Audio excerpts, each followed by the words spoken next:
بسم اللہ الرحمن الرحیم۔ کہانی پتھر کا سوپ۔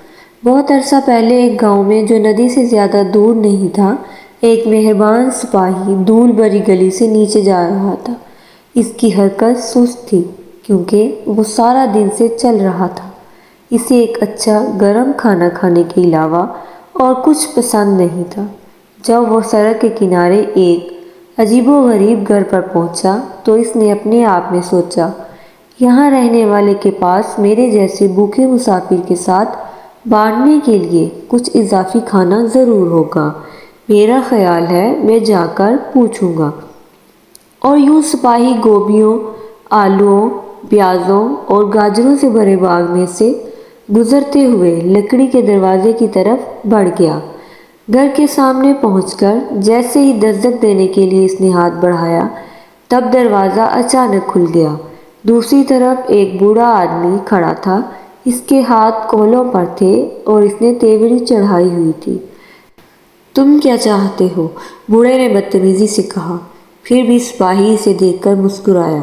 ہیلو، میں ایک گاؤں کا سپاہی ہوں جو یہاں سے زیادہ دور نہیں ہے۔ میں آپ کے پاس یہ پوچھنے آیا ہوں کہ کیا آپ کے پاس کوئی کھانا ہے جو آپ دے سکتے ہیں؟ بوڑھے نے سپاہی کو اوپر نیچے دیکھا اور دو ٹوک جواب دیا، نہیں، اب چلے جاؤ۔ سپاہی اس سے باز نہ آیا۔ اس نے ایک بار پھر مسکرا کر سر ہلایا۔ میں دیکھ رہا ہوں، میں صرف اس لیے پوچھ رہا ہوں کہ میرے پاس اپنے پتھر کے سوپ کے لیے کچھ اور اجزاء ہوں گے، لیکن میرا اندازہ ہے کہ مجھے یہ سادہ ہی کھانا پڑے گا، اگرچہ اتنا ہی مزیدار۔ بوڑھے نے بھویں اچکائیں۔ پتھر کا سوپ؟ اس نے پوچھا۔ جی جناب، سپاہی نے جواب دیا۔ اب اگر آپ مجھے جانے کی اجازت دیں گے۔ سپاہی راستے کے بیچ میں چلا گیا اور اپنے سامان میں سے ایک لوہے کی دیچکی نکالی۔ ایک بار جب اس نے پانی سے بھر لیا تو اس کے نیچے آگ لگانے لگا۔ پھر بڑے اہتمام کے ساتھ اس نے ریشم کے تھیلے سے ایک عام ٹکرانے والا پتھر نکالا اور آہستہ سے اسے پانی میں گرا دیا۔ بوڑھا حیرانی سے اپنی کھڑکی سے یہ سب دیکھ رہا تھا۔ پتھر کا سوپ؟ اس نے خود سے پوچھا۔ یقیناً ایسی کوئی چیز نہیں ہے۔ اور تھوڑی دیر بعد سپاہی کو ایک چھوٹی سی چھڑی سے پانی ہلاتے ہوئے دیکھ کر بوڑھا آدمی باہر نکلا اور سپاہی سے پوچھا، تم کیا کر رہے ہو؟ سپاہی نے اپنے برتن سے نکلنے والی باغ کی خوشبو سونگھ لی اور اپنے ہونٹوں کو چاٹنے لگا۔ مجھے پتھر کے سوپ سے زیادہ کوئی چیز پسند نہیں ہے۔ اس نے پھر بوڑھے کی طرف دیکھا اور کہا، یقیناً تھوڑے سے نمک اور کالی مرچ کے ساتھ پتھر کے سوپ سے کم ہی چیزیں بہتر ہیں۔ ہچکچاتے ہوئے بوڑھا اندر گیا اور نمک اور کالی مرچ لے آیا، لے کر آہستہ آہستہ سپاہی کے حوالے کر دیا۔ بالکل، سپاہی نے پکارا جب اس نے انہیں برتن میں چھڑک دیا۔ اس نے ایک بار پھر بوڑھے آدمی کی طرف دیکھا۔ پہلے اسے بلایا، لیکن اب جانتے ہیں، میں نے ایک بار گوبھی کے ساتھ پتھر کی اس حیرت انگیز سوپ کا مزہ چکھا تھا۔ اس کے بعد بوڑھا آدمی اپنے گوبھی کے پودوں کے پاس پہنچا اور سب سے پکی ہوئی گوبھی اٹھا کر سپاہی کو دے دی۔ اوہ، کتنی شاندار ہے! سپاہی نے گوبھی کو کاٹ کر برتن میں ڈالتے ہوئے کہا۔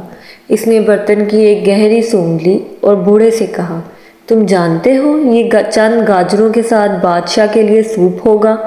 بوڑھے نے سوچتے ہوئے کہا، مجھے لگتا ہے میں کچھ گاجر لا سکتا ہوں۔ اور وہ گاجروں کے پاس گیا اور مٹھی بھر توڑ لایا۔ جب اسے گاجریں پیش کی گئیں تو سپاہی بہت خوش ہوا۔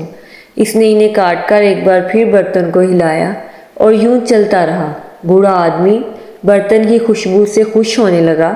جب وہ پیاز، آلو، گائے کا گوشت وغیرہ لے آیا، سپاہی نے خود بھی اپنے تھیلے میں سے مشروم اور جو جیسی چیزیں شامل کیں، یہاں تک کہ اس نے اعلان کیا کہ سوپ تیار ہے۔ بوڑھا آدمی سپاہی کی طرف دیکھ کر مسکرایا جب اس نے آدھا سوپ اسے پیش کیا۔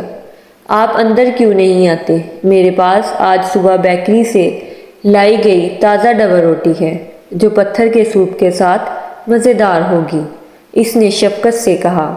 اور اس طرح بوڑھے آدمی اور سپاہی نے مل کر ایک شاندار کھانا کھایا۔ سپاہی نے اپنے تھیلے سے دودھ کا ایک ڈبہ نکالا اور وہ بھی شیک کیا۔ بوڑھے آدمی نے سپاہی سے اتفاق کیا کہ سوپ اس سے بہتر تھا جو اس نے پہلے کبھی چکھا تھا۔ یہ اس وقت تک نہیں ہوا تھا جب تک کہ سپاہی نے اسے ریشم کا تھیلا نہیں دیا تھا جس میں پتھر تھا۔ بوڑھے کو حقیقت معلوم ہو گئی۔